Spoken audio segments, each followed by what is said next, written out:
So here's a little bit about Ms. Janae Brown. She is a financial advisor and mother of one.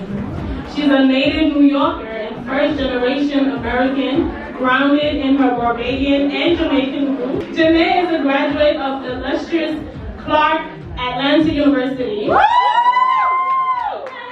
While attending, she became a member of the Delta Sydney State Theater Sorority Incorporated. It was there that she also discovered her passion for helping others and her love for finance. In her spare time, she loves to travel and spend time with her friends and family. Janae believes that financial literacy is the key to building generational wealth. She has dedicated the last decade to helping others achieve their financial goals by teaching the importance of saving, investing, and protecting assets. Please give her a round of applause.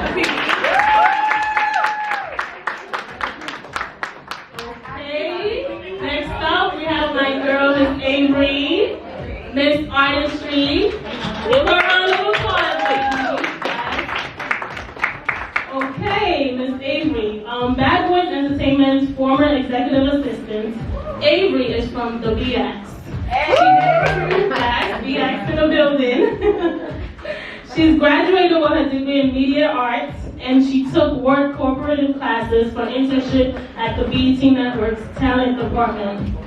This opportunity opened doors for Avery's interests, which are music, media, entertainment, and television. Avery's journey has come full circle, having begun at 12 years old as part of Diddy's house charity tutoring and literature program with mentorship by Sistah Social. So far in Avery's career, she has worked in many departments such as marketing, lifestyle, talent development, product management, A&R, radio promotion. I mean, the list goes on. If you live in New York and you're in the entertainment industry, Avery is your woman, because I've come across her and I see her great work. So thank you so much for being here. So please give her a round of applause.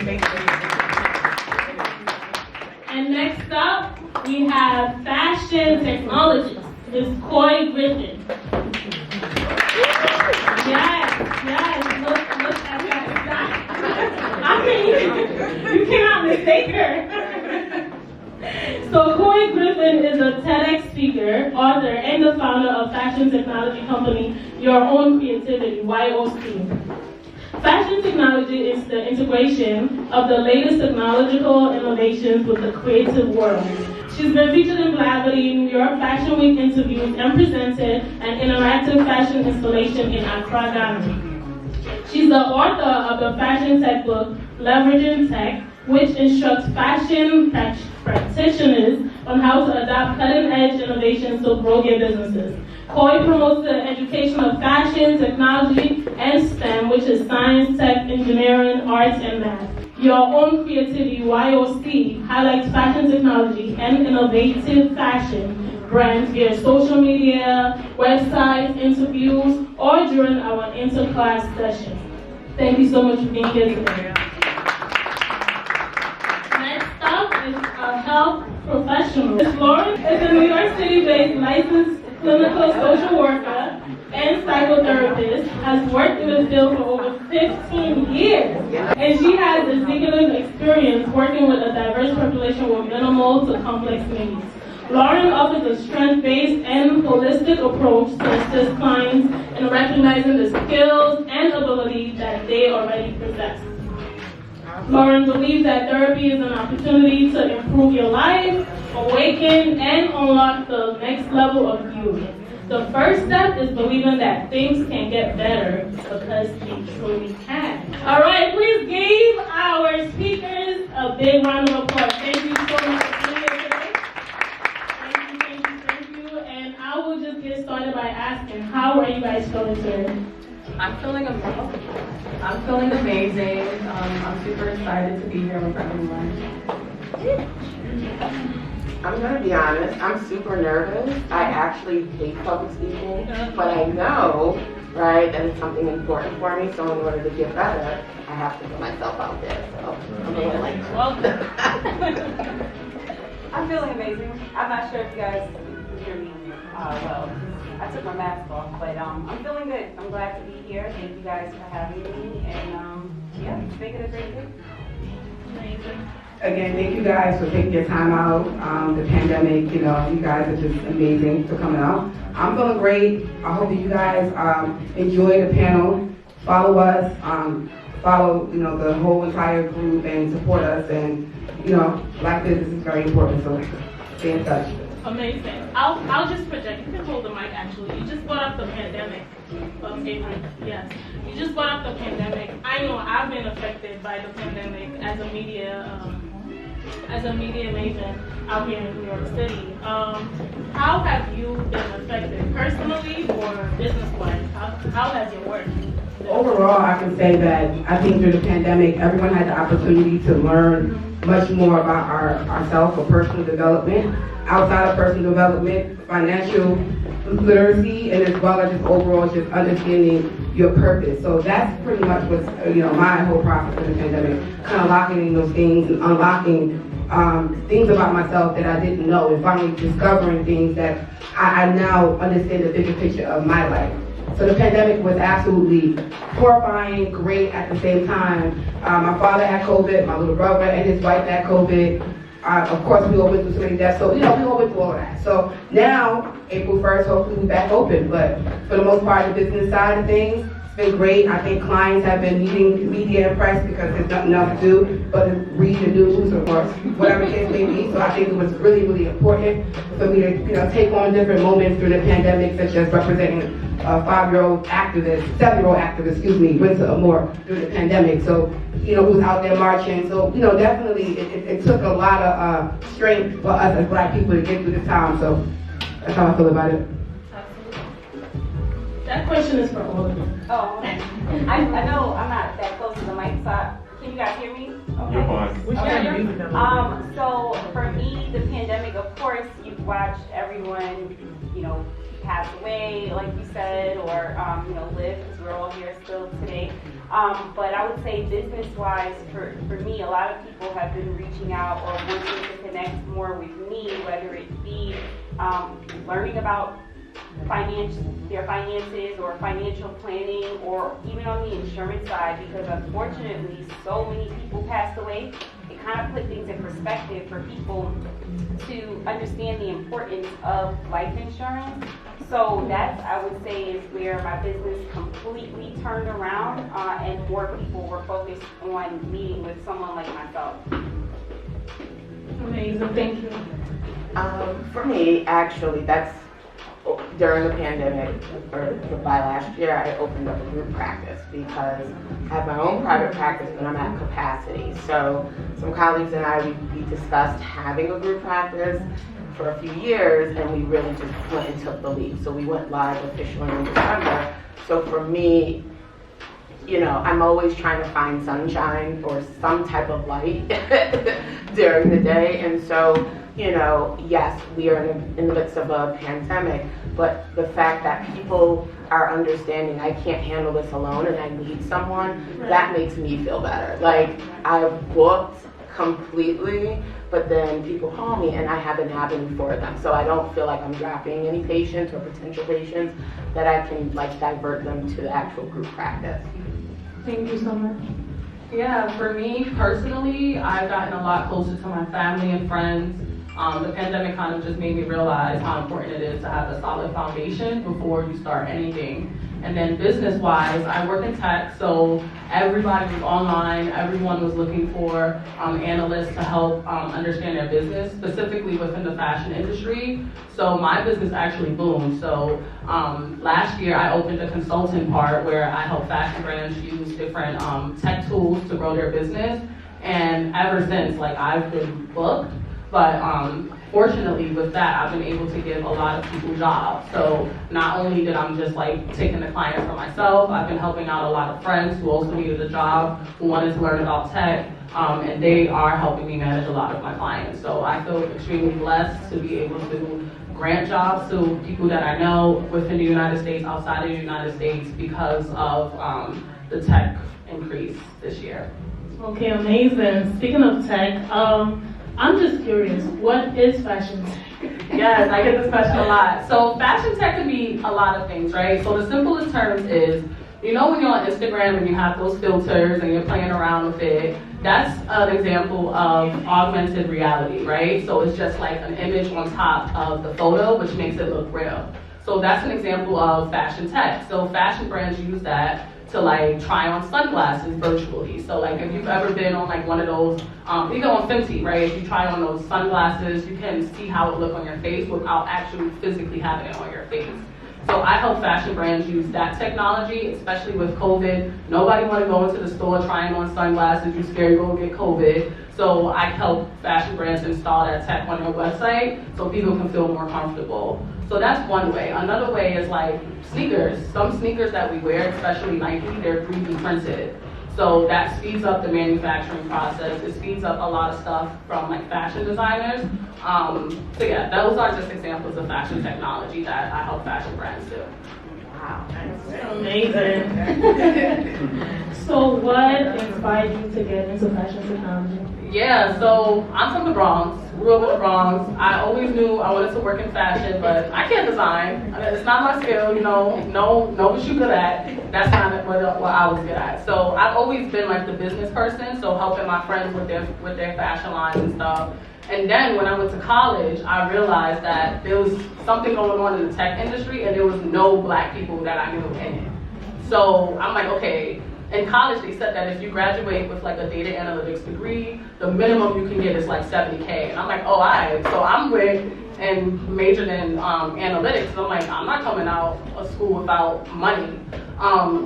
And then that's when I learned, okay, one, there's no black people in the field. There's no creatives in the field like that. But there's so much information out there that can help us. Like a lot of the stuff that we doing every single day, some white people, they figured out a way to make it more efficient. So we might be taking 3 hours to do something in our business and they do it in an hour. So what I've learned with like the tech skills, okay, I know how to do it, but it's super important to bring it back. So I'm always helping people in my community get started, get accumulated in tech, and just learning the basics of it. And since I love fashion, I'm like, I'm gonna just merge the two, and that's kind of how I got started. Makes sense. Amazing. So this question is for Avery, actually. You spoke about technology, fashion technology, and I know, of course, it somehow intertwined with media. You know, how have you been navigating since this pandemic? Literally, we were just speaking. But I feel like for me, with fashion, as a plus size influencer, I think right now during the pandemic, it's been horrible. It's been horrible. So I've been making do, but I feel like I need you right now, and we got to figure out how to fix that problem to get, jump in the outfit and see how it looks. Right. You know what I'm saying? And I can know how I look, and then I'm like, all right, perfect. Right. What made you want to get into entertainment or the media industry? Well, the media industry fell on my lap. I really wanted to study music business, but I ended up going to Lehman College in the Bronx, and I ended up just studying. And I went to Lehman. Yes, I was did. reading So your did I. bio. Yeah. You too? Yes. I did. Oh. Yeah. Lehman is amazing. Cool. I didn't get a chance to actually study music, but I already studied music prior to in different schools and different teachings. So I studied communications, journalism, television, doing radio, doing all the events on campus, and then taking it out to the actual industry world. And finally getting the opportunity to work with Diddy in operations, running 6 of his companies, which is the Rock De Leon, Remote TV, etc. And then started my own agency, in which I worked on the Rough Riders Reunion Tour. I worked on a few clients from the Stars Power and HBO The Deuce. Also have a client named Ron Suno, and also work with Empire as well as Rock Nation. So I think I'm inspired by the whole black race, if you will. I feel like the black race in the community and the space that I lived in and the people that I grew up with, I think that was an inspiration to me. Right. Amazing. But I try to make sure I take at least a day off and do something that makes me smile, especially since we can't travel like that during the pandemic. So I can't take a quick trip anymore. But definitely booking a massage, a facial, going to get your nails done, whatever makes you feel like you. Okay, amazing. So now we'll get to Ms. Lauren.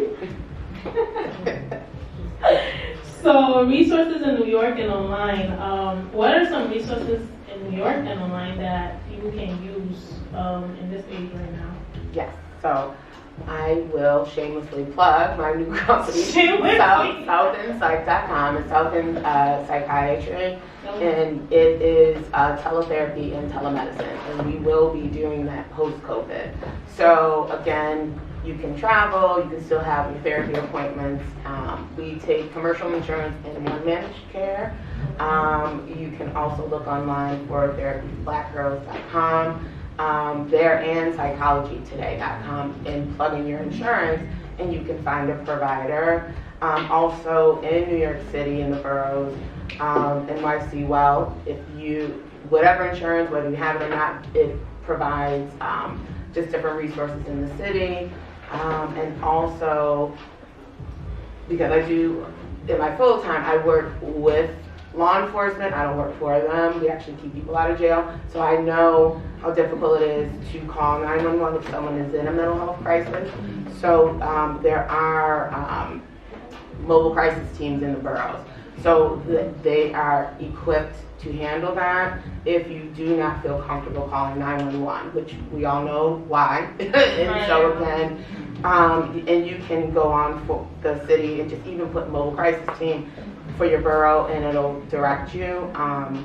Also, there is a national suicide hotline. I guess we'll provide that later. It's a 1-800 number for anyone if they would like to call, if they have some suicidal thoughts or just depressive thoughts. Also, if you text HOME to 741-741, if you don't want to talk or if it's not safe to talk, if you're in a crisis, you can talk to someone. So I guess they'll post it or provide that to everyone later. Okay, Lisa, thank you so much. And what is your self-care routine?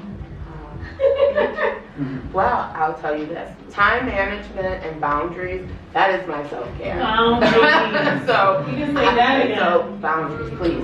So, for me, I don't do anything I don't want to do. And I have very, very, very limited free time, and I will never do anything I don't want to do. I would like to enjoy it. So my only days off are Saturdays, and I'm here, right? Because anything, but I wanted to be here, right? One, to help myself and grow in public speaking, but also I will always show up for Black women. So at the end of the day, I will sleep later, you know, but I wanted to be here just to provide, you know, information and whatnot. But definitely time management and boundaries. So when I do that, bubble baths, because I don't feel comfortable going to the spa. I think definitely all the things I wanted to do, or all the things that was in my toolkit pre-COVID, just were unsafe. And so how can I pivot and how can I change, right? My self-care, because I need that. So bubble baths, nature walks, because I've recently moved upstate a little bit, and so just getting outside and breathing or screaming in nature if I'm frustrated, and also therapy. I'm a therapist with a therapist. I don't play. I'm there for my appointment. So those are some of the things that I do to take care of myself and recenter and pour back into me. Okay, amazing. So you mentioned boundaries. And I'm like, no, literally, I've been learning to create boundaries because I see that certain people, they will take until you're like stuck dry. You know, so, right? Exactly. So I'm literally learning to create boundaries. What advice do you have for people who are at that stage that just want to, you know, at that level? That need to develop boundaries. So how I'm hearing it, right, like people pleasing. If I keep showing up for you, you'll be nice to me. That doesn't mean anything. I'll take your niceness, put it in my pocket, and keep it moving. So boundaries are not created to harm anyone, but to protect you. So at the end of the day, like if I'll just give an example. When I am usually off on Saturday, my daughter will last minute, oh, mommy, you can take me, this is my day off. You know, because boundaries, one, we could have went during the week, or two, you could have asked me sooner. So I'm sorry, I'm relaxing. My day off is not for me to be a chauffeur. So, you know, like, it might hurt her feelings, but again, it teaches her about my boundaries and time management. If you would like me to do something, let me know at the earliest convenience, because I'm a very busy person. And so just understand that I'm not hurting anyone, I'm protecting myself. Do not say yes to anything you don't want to do. What's the worst that can happen? And if someone's mad at you because, hey, I'm tired, or hey, I don't want to drive you to work, or whatever, is that someone you really want to be around?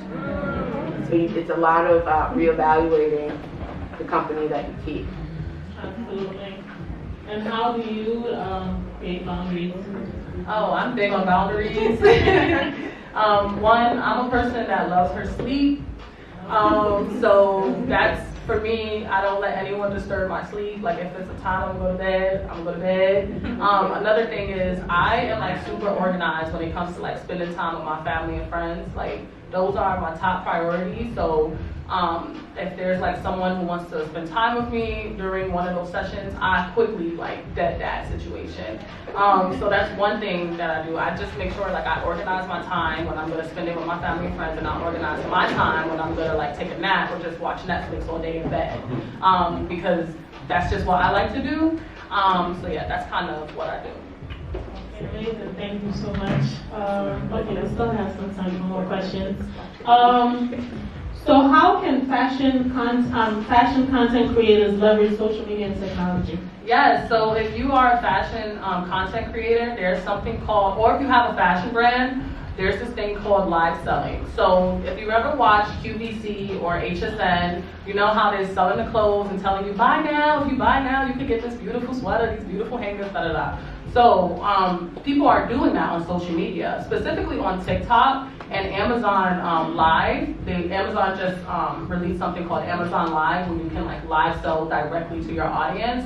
So if you are a fashion brand and you have an audience via Instagram, you can do this via Instagram Live. And now with Instagram, you can actually have 4 people, I think, on like your live. So you can bring your audience on and just say, hey, like, look at my item, like, what are your thoughts? Do you have any questions? So they can have like real-time feedback, especially since if you don't have a store or stores aren't open and you can't really meet with your customers, then you can really have that conversation on live. And the people that are watching your live are like, oh, this person's pretty cool. I like their, I like all the questions that they're answering. I like their clothes, etc. So live selling is huge. And then if you are an accessories brand, I recommend creating an Instagram filter. So people love interacting with Instagram filters. We do it all the time. And if you have one for your brand, people will share it instantly. So that gives you more impressions. So for example, Dior, they released like their sunglasses. Like if you ever seen those big old sunglasses that the girls are wearing, they had a huge social media rollout using an Instagram filter, and they reached like millions of people, and people were sharing it. So that also created like a virtual try-on and brand awareness. So live selling, Instagram filters. Amazing. What keeps a creative like yourself motivated? I read a lot, and lately I've been finding a lot of motivation on Clubhouse. I don't know if anybody, depending on the room, you know, I don't know. Yeah, depending on the room. Depending on the rooms, but there are a lot of like tech rooms, and that's how I get a lot of my knowledge, and I bring that back.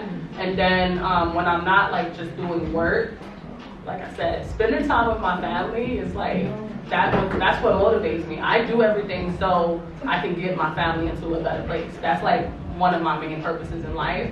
So just making sure I go back to that and staying grounded, it's helped me through the whole pandemic, and it's something that I'm always going to keep now.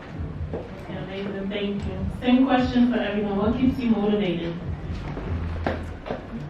I love what I do. I mean, I just do. My mom was a social worker, so growing up, and you call yourself young Oprah, so everyone always would call my mother and I like Oprah and Gail, because we're always talking about feelings, and so, let's talk about it, and whatever. Like, that's what I grew up with, right? It was my mom.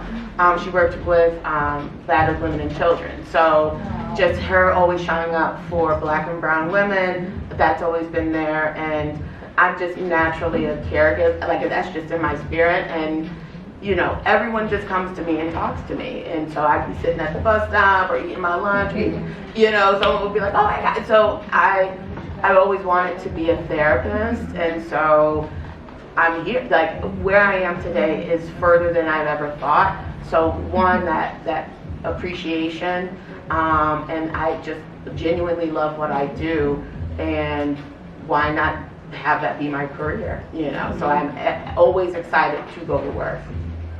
Okay, amazing. Just a follow-up for you. Was there ever a time that, you know, you were doing your job and it got overwhelming and you said, I wanted to quit? Like, was there like an instance, was there like a patient that, you know? There's always a patient. But no, and so it's, you know, and I can share this and disclose this because I've shared this with my patients. Like, I had a traumatic upbringing. Like, my father was addicted to drugs and my mother was a social worker and he was abusing her, you know, and so just think about that. I'm working with battered women and I am one. That's a whole nother story. So, you know, like, I always, as a child, just looked towards something that was bright. Like, oh, it's a nice day, it's not raining, you know, like, and I still keep that. So even if I'm super busy, oh, my coffee came out great, you know, or whatever, or that's what it is. It's always trying to find being person-centered or, you know, just something healthy. Because if I start going down that rabbit hole of negativity, I'm not going to be productive. And I'm not going to help anyone. And that's going to impact me and everyone else. But when I do get overwhelmed, I am someone who remains open to asking and receiving help. So again, if there's things I don't know, I'm going to ask people who can help me. In my position now as a director, I delegate. I can't do everything.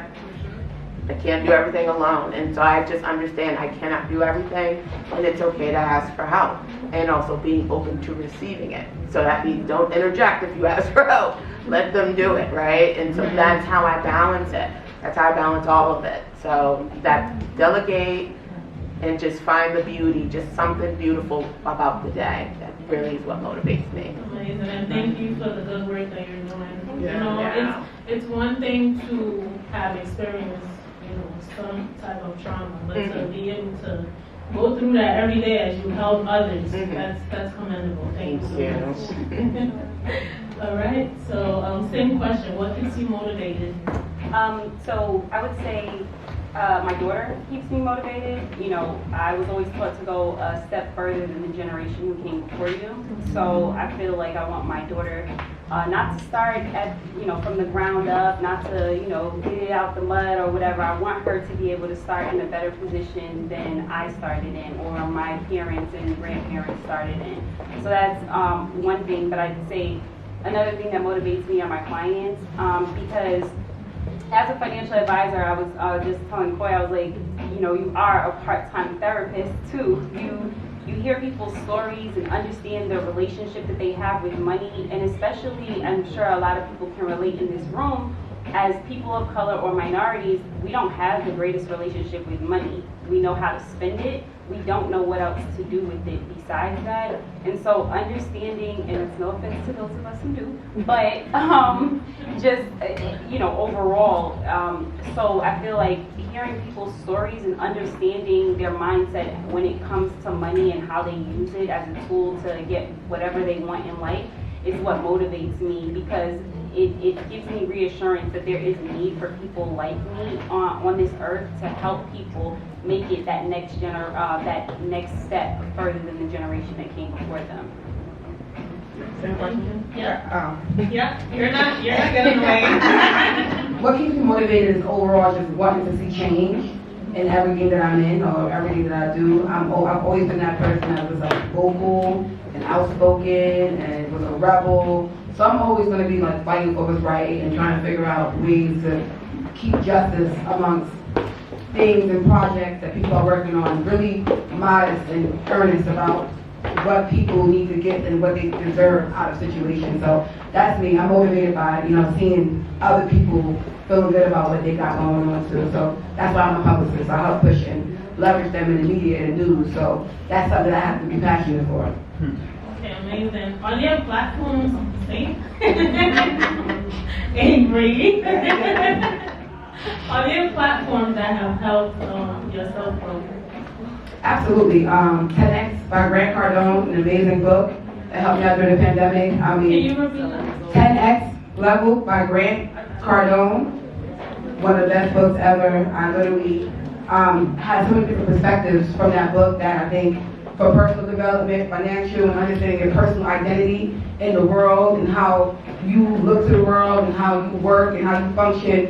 It just put everything in different perspectives instead of looking at like why me. It was just like why are you not doing this? You know, type of mindset and working harder. So that book helped me during the pandemic, and overall I think it's a great personal development book if you are an entrepreneur, if you're self-employed, and outside of that, staying grounded. Staying grounded. That's what I can say. That's the answer. Okay, amazing. So I'm gonna pivot a little bit. This is Women's Month, as you all know. I want you all to give yourself a round of applause. And the men, you can give the women in the room a round of applause as well. Because honestly, it's like as a woman in the workplace, it's not easy at all. No. You know, so especially in music business. exactly. So that so luckily I have friends that are lawyers. I have friends that are lawyers in high places. They'll reach out and speak, bring things into your, existence. Right. So that brings me to my question. How do you feel like life has been in the workplace as a woman? How has it motivated you? How has it changed you? And what do you see the future is like for women? The future of women right now for business is great. I think we already, have proven fact in terms of about like the rate that we've been opening up businesses before the pandemic. That Black women especially have been coming together and sharing our resources, and always have been. And I think that it's a great time for Black men to be a part of that movement and to move our culture and our future of our families together through us. If we're militant and we moving, then move with us then. That's how I feel. So that's my perspective. Okay. You can just right.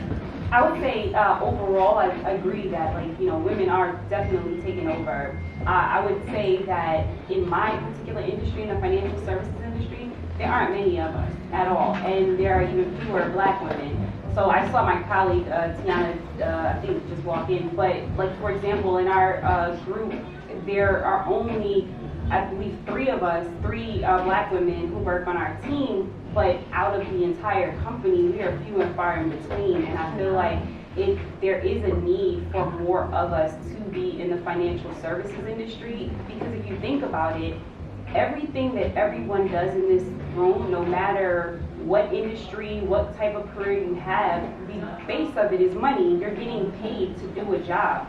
And the fact that there aren't many, representation matters, and there aren't many of us. You can't walk into any financial institution and see someone who looks like you, who's well-versed and knowledgeable in the field, sitting across the table from you. So, I would like there to be more of us, but I do feel like, we are doing great things in the industries that we are in.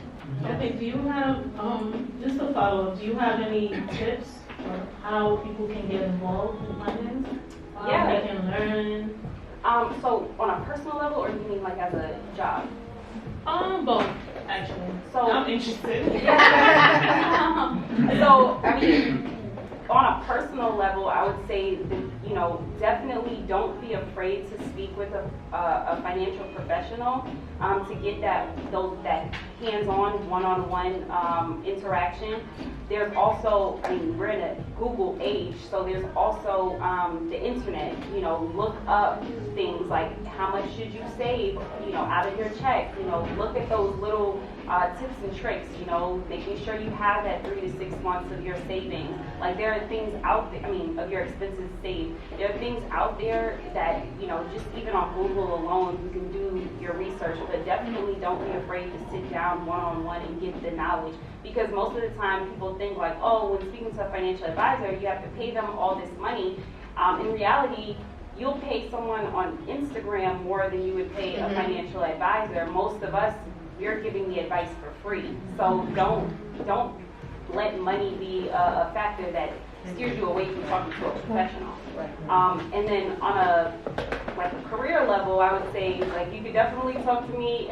You know, my team is looking for minorities, women. Like we're looking for people who want to join the financial services industry. Now I will say you do need some licenses, so they are not they are a little difficult, but it's definitely worth it and something that you can keep with you, and that knowledge can help you help your friends and your family and pretty much every person you interact with.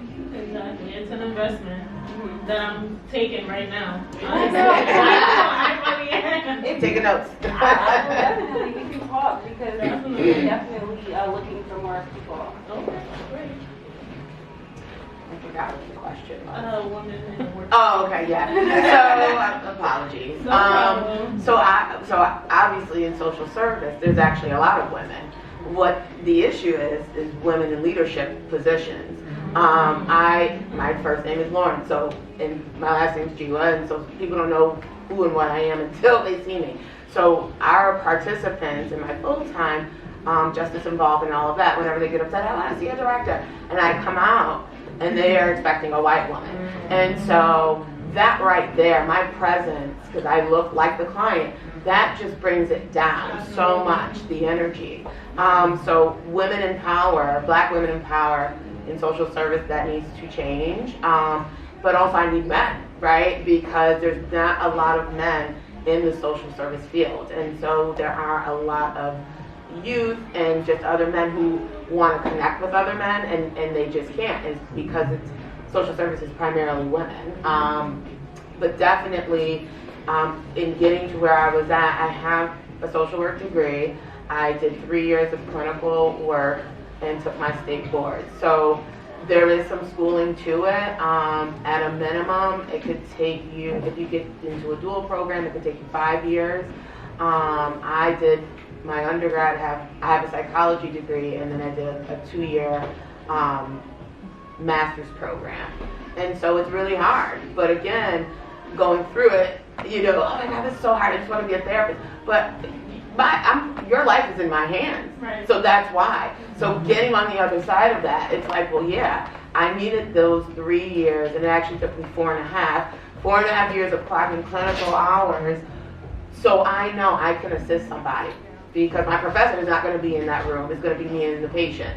So, but definitely, I did a sociology professor in undergrad. He had asked me what I wanted to do, and I told him I wanted to be a therapist. And so he told me that it is cheaper for me and for everyone to go the social work route instead of getting my PhD in psychology. And psychology has just changed, it's been changed, but it was changing to more of research, and I'm terrible in math, so I wouldn't have been a good psychologist.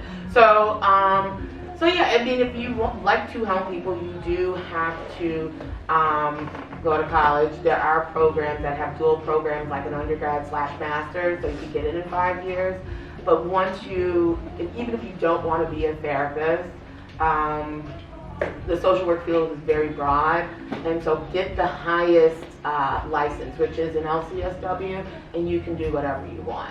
But definitely get in those positions of power, because we need it. Because we are served, if you're line staff, that your clients look like you. Let's take it up and let you run it. So just really just selling yourself and just having those skills will definitely put you in that position. Amazing. Just a little follow-up. Something that I've noticed is a lot of men, find it hard to get help, when they need it. Why do you think that is? And what tools do you think they can use? Or even women trying to empower their men to seek help. How can they do so? So that's a great question. So again, I reflect back on my childhood. I grew up Pentecostal, so we were in church all day Sunday. And so, but again, my mom was a social worker, so it was different. It wasn't just pray about it. When again, from the stuff happening between my parents and I'm acting out as a kid, I went to therapy. Like my mother took me to someone. And so for me, I definitely see a huge change in how many black and brown people are in therapy. Like, it has exploded. And so part of it is the stigma. Oh, you have to be crazy. And it's not that. It's getting unbiased assistance, right? I have awesome friends, but they will co-sign my shenanigans. That is why I have a therapist, that you can keep your other straight and narrow. Because, you know, we won't go there. That's Lauren after hours. So, you know, but that's the point, is that, you know, if you start seeing themes or patterns in your life, like something is wrong, and I don't know where else to go, then start reaching out for help. And so you can have Jesus and a therapist. You can have that, I promise you, because I do. So, you know, it's really about just, who cares what other people think? You know, who cares what your parents think? You know, and I can say, at least for my parents, they grew up, you know, in the old school where there was only 2 types of therapy. If you were rich and it was on the low, or you were shipped off somewhere. And that's not it. It's just, I need someone to talk to help me. That's it. And so it's about being open to that. But again, the more of us that are in the field, I see so many, you know, patients that are excited that, wow, you're black. So that's something. Just, if you know that you need some help, and if you could have fixed it, you would have fixed it already. So I need to have some assistance with that. So yeah, I have a tech background, and I worked at a variety of tech companies before, and there are not a lot of black people, and there are not a lot of women, especially in positions of power. And the problem with that is, we are on social media all day. Everything we do is surrounded by tech.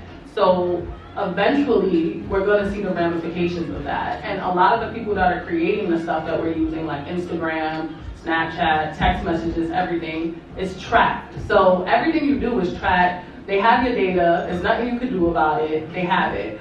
So what are people doing with your data? Usually companies like Instagram, Facebook are selling it. And while they're selling it, they're creating these biases, especially against black and brown people in poor neighborhoods. We don't know that because a lot of us aren't in tech, and a lot of the Google searches that we're seeing, we think we're getting like the most. No, they're actually tailored to your location. So you might not even getting the information that you might need because they already did all of the filtering for you. And the people who are doing this stuff are usually white men who have no idea what we need, who we are, or anything about us. So this is why I encourage so many people to get into tech, because we don't know we don't know what our babies is doing on the iPad, or what problems it's going to bring later down the line. So we need to make sure that we're creating knowledge for ourselves, so that 10 years from now, we're not left behind like, oh shit, like what just happened? Why I don't know what's going on, why I can't get access to this certain information. It's because of the stuff that we're doing now. So my biggest thing is for people who don't really understand what tech is, that's okay. You don't need to be like the smartest person in the room to understand it. Like me, I'm not good at math. I would never be good at math, but I still work in tech. So just start with a simple Google. Like if you're interested in like photography, right, or you're interested in like science or something, just put science and tech. That's how I learned about fashion and tech. So that's kind of what helped me want to learn more about it, because I found something that was interesting to me within that industry. And if you want to learn how to code, you can check out Code Academy. Even just through Google, there's like free resources, especially in New York City. If you want to get started, just put like New York City free boot camps. In the Bronx, there are a lot of things. So, or you can just ask me after. But essentially, back to your question. No problem. I just needed to say that. This is why I also started my own company, because one, there weren't a lot of black women in positions of power, and they weren't giving us the information that we actually needed. So with my company, I make sure that fashion brands get the same information that like the Fortune 500 companies are giving. And then, I make sure I hire black women and I teach them the same stuff that I know. Like, I'm all for collaboration, not competition, and for real. You know, people say that, I hire black women, work with black women, partner with black women with everything that I do. And I think it's important for us to share our knowledge when we do know things, because that's the only way as a people we're gonna rise. For real. Okay. Being a leader is not always easy. So it is time to be a leader. Think about that. If you're trying to learn from other people, think about how is it to be a leader, and how is it to be a leader in their shoes? Because a lot of times it's not easy. And delegating tasks to people, and everybody's feeling, they ain't feelings, especially with the music business. So look at your leader, and also, remember, never outshine the master. So that's just the 48 laws of power. So just learn the business that you're in, and know that your leader, if you believe in them, just follow and see them through. If you don't feel the energy is right, find a new person to be mentored by. And there's many people out there that can help. You actually just came to my next Mentorship? question. Yes. How important is finding the right mentor? Honestly, finding the right mentor for me didn't happen. Because in the beginning, I didn't know what I wanted to do. In terms of if I wanted to be a manager, if I wanted to be an artist myself, if I wanted to dance, if I wanted to do publicity, because I wore so many hats, I had so many skills, I went to school for this, I danced professionally, I did everything, I taught, I'm a teacher on the side, so I did so much, I didn't know, but eventually I honed in into being a publicist, and me seeing all the great black women that's in PR who were just killing the red carpet industry, just in the PR industry for real. At these events, making sure that, clients are getting the news and everything they needed, and I learned from them. And sometimes mentorship doesn't mean people gotta take you underneath their wing. Like, you can sit and watch and observe and take in the information and soak it up as a sponge, and then you can find yourself self-teaching yourself, but also being able to have that rapport with somebody and say, hey, let me ask you a question. So I watched you do this, I did this too, I kind of did this, but I don't know, did you do that like that, or how did you do it? That's how you come through to somebody respectfully, with understanding, and now it's mutual. And I have no reason not to take you along with me. Right. So just look into your leader and see who it is and see how you should approach people, because a lot of times people don't know how to approach people, and sometimes, I've learned people take things personal when it's not. A mentorship is to mentor you and guide you. An internship is to teach you the skills that you need for the job. People confuse internship as mentorship. So understanding the difference. That's why I'm bringing it up that way, because there is a difference. Mentorship is really people that you can rely on, that you can ask those questions, but you don't want people to know what your right hand is doing versus your left hand is doing. You get what I mean?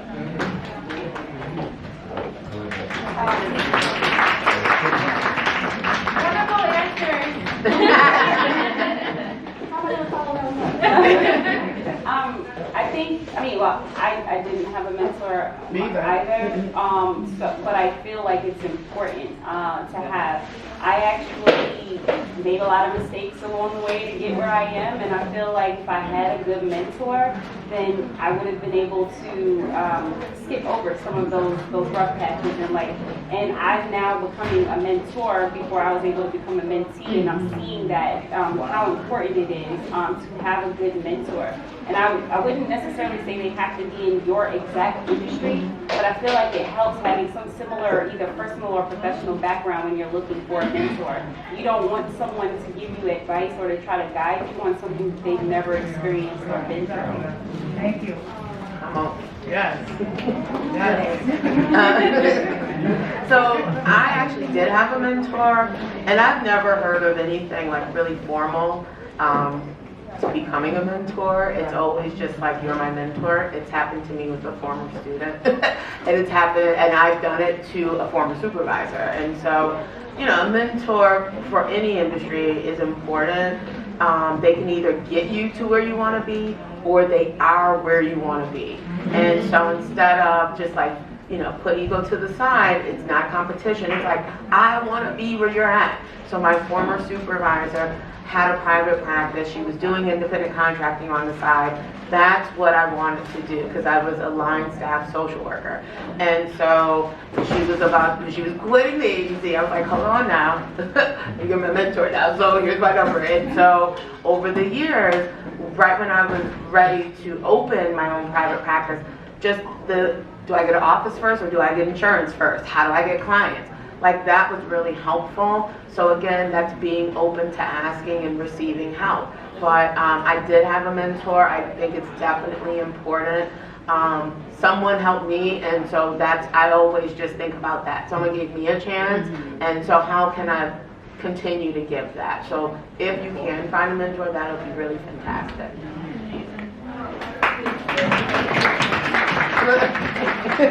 Yeah, I agree with everyone. I work in the niche space of fashion technology. Most people don't know what that is, so I needed a mentor within that space because I didn't know what I wanted to do. So luckily, I had an internship like 5 years ago, and then the CEO actually became my mentor, and she helped me identify like the pricing for clients, or even find the people to talk to, or places to look, because you can't. You can't really find it via like a Google search. You just need to know the right people. So I leverage my mentor to network accordingly.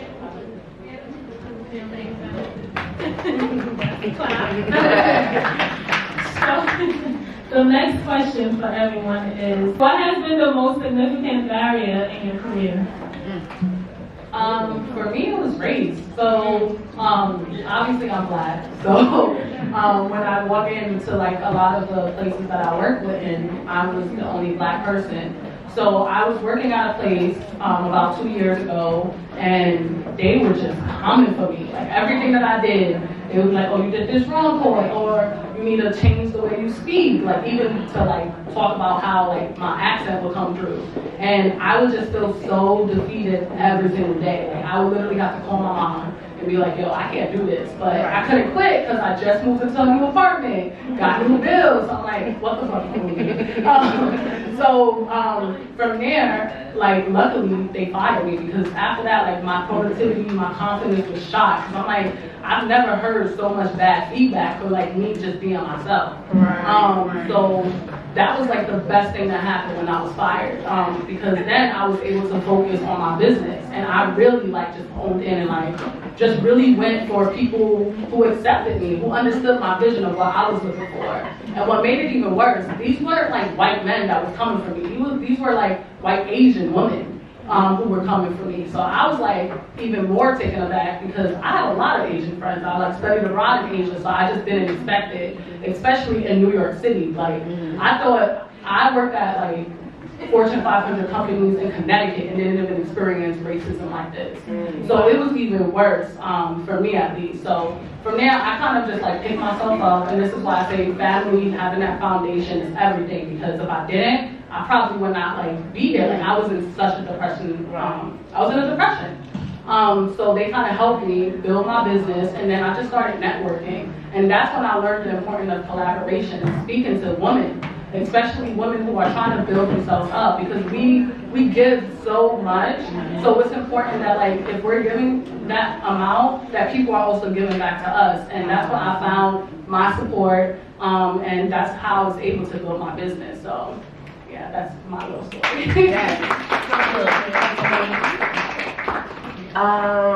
I think for me, it's also pretty similar.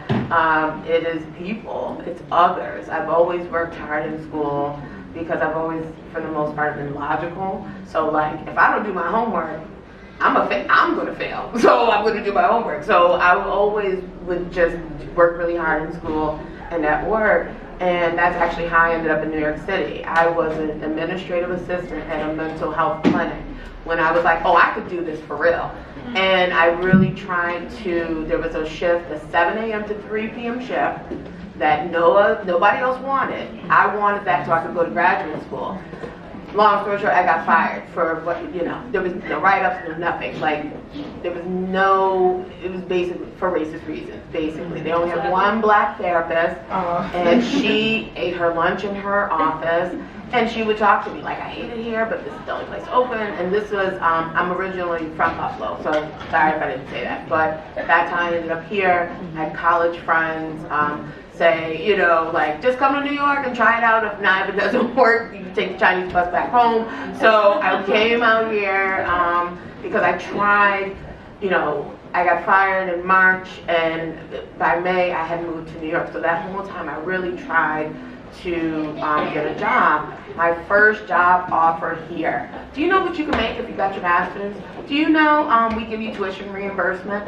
That's how I went to Lehman. I worked at Walton High School. I worked for Good Shepherd Services. Yes, okay. So it's right next door. Right. That, like, at the job interview, you can intern and work here. We'll work with, like that was my first job offer here, you know, and so that has been the most supportive job I've ever had. I would have stayed, but I couldn't because I couldn't get my clinical hours there. But I mean, like, other people being in their way. People are people. They are who they are before their title. Yeah. So, you know, they operate probably out of emotion. And again, they may feel inferior because you know so much, or that things happen naturally for you. And so don't internalize that. I do the reality testing. Did I do something? Did I not do my report? No, oh, that's their stuff.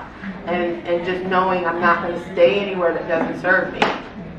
You know, if you're going to treat me like garbage, I'm leaving. You know, I'm going to be somewhere that will appreciate me. Also doing the work. It's so nice to talk about what we want to do. What are you doing to get there? I ultimately want to be a full-time entrepreneur. I have 3 jobs. I have a full-time as a director. I have the group practice and my own practice. I want to work for myself. So again, what am I doing after 5 to ensure I am on that trajectory of being a full-time entrepreneur? And I do. I work pretty much 12, 14 hours, but I know what the goal is, the end goal. So again, what are you doing to move yourself forward?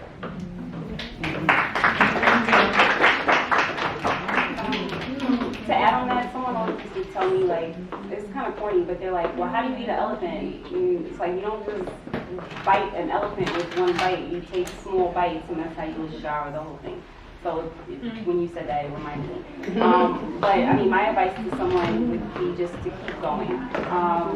As an entrepreneur, as like a future leader, boss, whatever you call yourself, keep going, because there are going to be days where you don't feel like doing something, where things are overwhelming, and if you give up, that's the difference between you making it and not. So I would just tell somebody, keep going. Don't give up. Fatima, the wine is hitting. What was the question? Yeah, double check. You're joking, right? I'm so serious. I love you.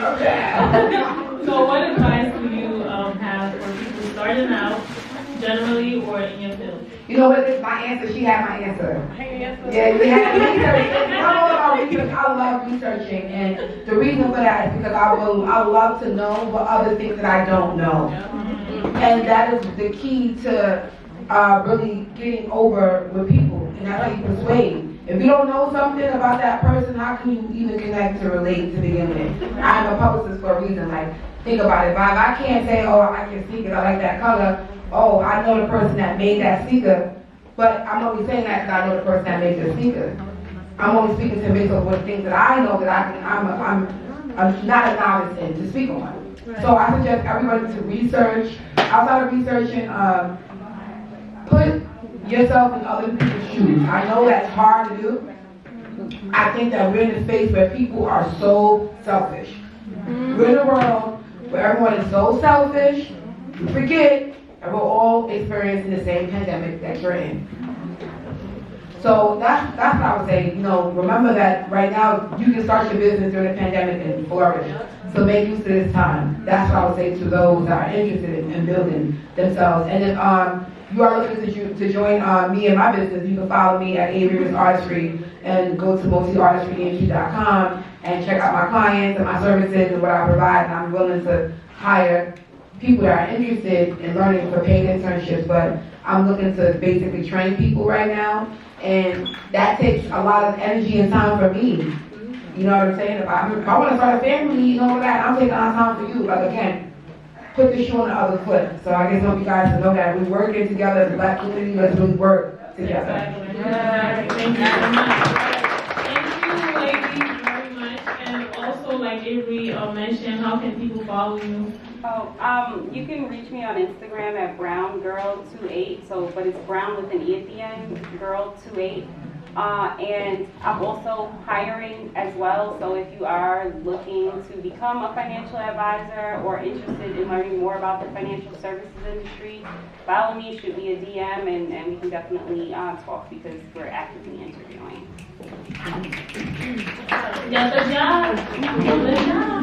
I'm also hiring. But no, seriously. Again, psychiatric nurse practitioners and licensed social workers or LMHCs or LMFTs. So again, if you have those degrees, right, or licenses, you can email me. If not, don't worry about it. But you can find me. I have a group on Facebook. It's called The Real Transparent Therapist. That's also my handle for Instagram. Because what I do for a living does not absolve me from struggles. And so the hope is, right, with what I do, I can handle them a little bit better. But again, my life is in shambles just like everybody else's. So there you go. You can find me at Coy Griffin on Instagram, just COIGRIFFIN. And I'm not hiring like you ladies. But I am open to collaborations, or if anyone has any questions regarding fashion or technology, feel free to just send me a message. All right, amazing. Thank you so much. Let's give them another round of applause. Thank you so much for being here today. One of your friends came to me and she expressed that you were in the financial aspect of business things. So I was asking her more questions about, I don't know if you're aware about, like, you know, the EIDL grants for businesses. Do you have any advice on how to apply for that and apply for it correctly so you can actually win the grant? Or like, what are your thoughts about loans or anything like that? Because I have a bigger picture of what I want to do, and I'm actually trying to get a store in the mall. So I need financing for that. So yeah. If you have any information at the moment, just like talk about it. Yeah, I mean, so in terms of like specific grants, I don't necessarily talk about specific grants with my clients. How I usually work with my clients in terms of like business owners and people looking for financing is, you know, we'll explore those options together. Of course, some being grants and some being loans. If I can walk you through specifically how to do it so that you can get the loan, I'm not going to pretend to say like that's my area of expertise. Where I come in typically is on the money side of things, so making sure that every dollar has a purpose, making sure that you're investing the right amount, how to invest your money, making sure you're saving the right amount, how to save your money, and in terms of like books, I'll work with accountants as they're balancing your books and making sure that your taxes are done correctly. I'm setting up things on the other side to making sure that you have the proper accounts set up and the proper tax efficient investment options for you and your business to grow. Not necessarily specifically telling someone how to apply for the grant. Grant writer. Yeah. Oh. I can also add to that. Look on Fiverr.com and look for a grant writer. The grant writer can help you out for a cheap rate. Fiverr? Fiverr, F-I, yeah, Fiverr. I'm sorry. Yes, just look for a grant writer. That's also helpful. Or look for someone that actually specializes in grants overall. Okay, great. Thank you so much. The lady with the hat has a question as well. Okay, I got you, girl. I'm coming. Thank you. Hello, my question is to Avery. Hey, Avery. Hey! Hey, Ab! What's up, Ab? So I just wanted to ask you a question. Any advice for anybody that's like trying to get into the music industry or just stay consistent with media and music? Is this question for you? You asking It's for me. Listen, I watch you. Why are you doing it? Stop doing it. I watch You you, are in the and industry. you are amazing, and I love everything that you do. So I came to support you, but Thank also you. came to get to know myself. Thank you so much, y'all. Abby, I love you. Literally, I just say this, like, come up with a plan. Like, everybody is just running around. Like, stop that. Stop it. Everybody, like, seriously, stop it. Stop running around. Figure out exactly what you're good at, your strengths, your weaknesses are, and provide it for somebody that needs it. That's all you gotta do. Be impactful. And you will get your food to your liquor. That's just the honest, the most simplest way to go about it. You cannot be impactful thinking you know everything. You can't be impactful not knowing anything. And you gotta be impactful by being able to bring something to the table. So you got to know what it is you're bringing to the table. And that maybe, you might need to do some internships. Or not internships, maybe you might need to take a job that you don't really want to do to learn something else, to take your mind off of something else the other side of the brain moving. I don't know, but I feel like the music business is not 1, 2, 3. Yeah. It's not 1, 2, 3. You have to be really passionate for it because you're gonna go through ups and downs. Like I wanted to give up last month, but kept going. I'm here today, March 20th. Today. So literally, you just got to really just enjoy what you do and see it through, and not feel like you're doing this, for no reason. As long as you see some type of build of income, after 5 years, most businesses will start seeing real income that you can say, okay, this is looking okay, I keep it going. So if you see, I don't know how long you've been doing what you're doing or what you want to do exactly. If you're an artist and you realize there's nothing coming in as an artist, okay, what else can I do outside of my artistry? Find different niches that work within the things that are passion projects, and that will help you. And networking is key, but not networking with understanding of who you're talking to is stupid. So come through these events with understanding people's job roles and what you can help them with. Look on LinkedIn and be really, really aggressive on LinkedIn. LinkedIn literally helped my whole entire career in the past 5 years. So yeah, I met a lot of key people in corporate off of LinkedIn for being an indie PR entrepreneur, self-employed, etc. Thank you so much. You're welcome.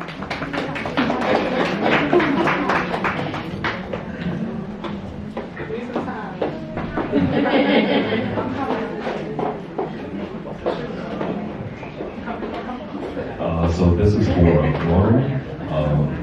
Yeah, so you already talked about this already, but it's basically she has.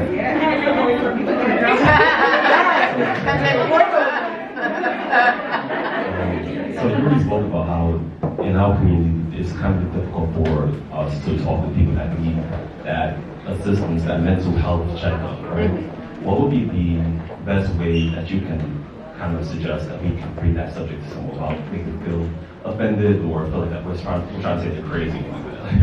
Good question. That is a really good question. And again, not everybody knows what to say. And it's usually not what you say, it's how you say it. And so it's really important to come in non-judgmental.